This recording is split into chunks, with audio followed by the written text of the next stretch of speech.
এবার ডক্টর ইউনূসের নেতৃত্বের ভূয়সী প্রশংসা করেছেন আল আজহার বিশ্ববিদ্যালয়ের গ্র্যান্ড ইমাম ডক্টর আহমেদ আল তাইয়েব।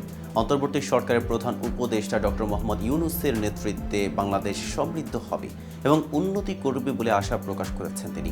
মঙ্গলবার আজারবাইজানের রাজধানী বাকুর রিটস কার্লটন হোটেলে বিশ্বের সবচেয়ে মর্যাদাপূর্ণ ইসলামিক ধর্মীয় প্রতিষ্ঠানের প্রধানের সঙ্গে সাক্ষাৎ করেছেন প্রধান উপদেষ্টা অধ্যাপক ইউনূস। সোমবার প্রধান উপদেষ্টার দপ্তর থেকে পাঠানো এক বিবৃতিতে তথ্য জানানো হয়েছে। কিন্তু কি আছে সেই বিবৃতিতে?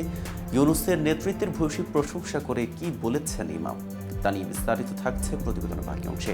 আর কেটিভি নিউজ 24 চ্যানেল থেকে আপনাদের সাথে আছি আমি মেহেদি হাসান।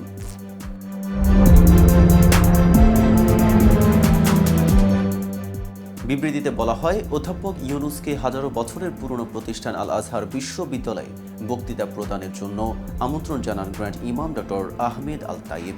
আল আজহার বিশ্ববিদ্যালয় বাংলাদেশি শিক্ষার্থীদের জন্য ফুল ফান্ডেড স্কলারশিপ ঘোষণা করবে বলেও জানান তিনি। গ্র্যান্ড ইমাম বলেন, আপনার নেতৃত্বে বাংলাদেশের ভবিষ্যৎ নিয়ে আমরা আশাবাদী। আপনি একজন বিচক্ষণ মানুষ। বিপ্লবের পর বাংলাদেশ নতুন উচ্চতায় পৌঁছাবে। আমি আপনাকে বিচক্ষণতার সঙ্গে কাজ করার জন্য স্যালুট জানাই। অধ্যাপক ইউনূস আমন্ত্রণ জানানোর জন্য গ্র্যান্ড ইমামকে ধন্যবাদ জানান। তিনি গ্র্যান্ড ইমামকে গণ অভ্যুত্থান পরবর্তী বাংলাদেশ সশরীরে ঘুরে দেখার আহ্বান জানিয়ে বাংলাদেশ সফরের আমন্ত্রণ জানান।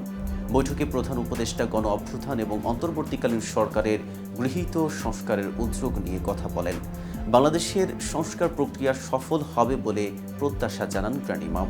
তিনি প্রফেসর ইউনূসের নেতৃত্ব, তার সামাজিক সেবা, ক্ষুদ্র ঋণদাতা হিসেবে গ্রামীণ ব্যাংকের অগ্রণী ভূমিকা এবং দারিদ্র্য মোকাবেলায় তার আজীবন প্রচেষ্টার প্রশংসা করেন।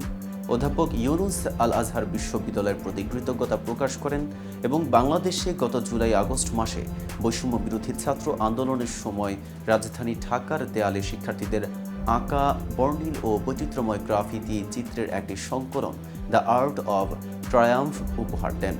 গ্র্যান্ড ইমাম বাংলাদেশের শিক্ষার্থীদের শৈল্পিক দক্ষতার প্রশংসা করেন। তিনি প্রধান উপদেষ্টার কাছে আল আজহার বিশ্ববিদ্যালয়ের অধ্যয়নরত বাংলাদেশি শিক্ষার্থীদের মেধার প্রশংসা করেন। প্রসঙ্গত, আজারবাইজানের রাজধানী বাকুতে COP29 বৈশ্বিক জলবায়ু পরিবর্তন শীর্ষ সম্মেলনের উদ্বোধনী দিনে ব্যস্ত সময় পার করেছেন প্রধান উপদেষ্টা ডক্টর মোহাম্মদ ইউনূস। বিশ্বের বেশ কয়েকটি দেশের শীর্ষ নেতা এবং আন্তর্জাতিক সংস্থার প্রধানদের সঙ্গে সাক্ষাৎ করেছেন তিনি। প্রধান উপদেষ্টার প্রেস উইংয়ের পাঠানো এক বার্তায় এ তথ্য জানানো হয়েছে।